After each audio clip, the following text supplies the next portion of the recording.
ना पतो हो जाव तारी को सब अपन चलती चलाओ तारी को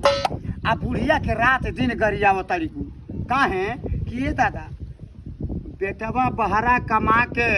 और रुपया भेजता आ की है दे छोटका मोबाइल धो दी आ खड्डा जाके है ना बड़का ले ली बड़का मोबाइल चलाओ तारी को आजकल। हाँ तो बात का कहता नहीं हम अरे गूगल से पैसा अरे गूगल पर पैसा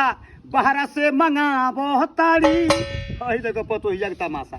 हाँ आज ये जनमौले बा उए दादा सूखे नहीं पौला। हाँ अरे बहरा से पैसा गूगल पर पतोहिया मंगाबो तारी घर में बड़का मोबाइल चलावा तारी घर में बड़का मोबाइल चलावा तारी कुर्सी पर बैठल बैठल गोड़ के हिलावा तारी कुर्सी पर बैठल गोड़ के हिलावा तारी बाकी हई बुढ़िया के सब कर अढ़ावा तारी अपने बड़का मोबाइल चलावा तारी बात सब कहिले हम हाय रे जमाना सासू के पतोहिया रोज मारतिया ताना कैसे पताल भात हई देखे दादा कैसे पताल भात सब्जी बुढ़िया से बनवावा तारी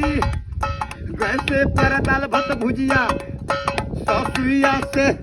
बनवावा तारी अपने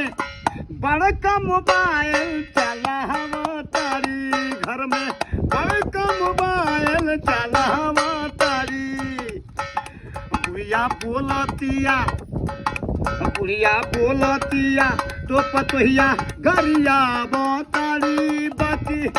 बड़का मोबाइल चलावा तारी बाकी बड़का मोबाइल चलावा तारी बात तो हम कहिले सब कहिले गाई घर में पड़ेला धनौजी में भाई रात दिन। हाँ तो गाना गा सुरेश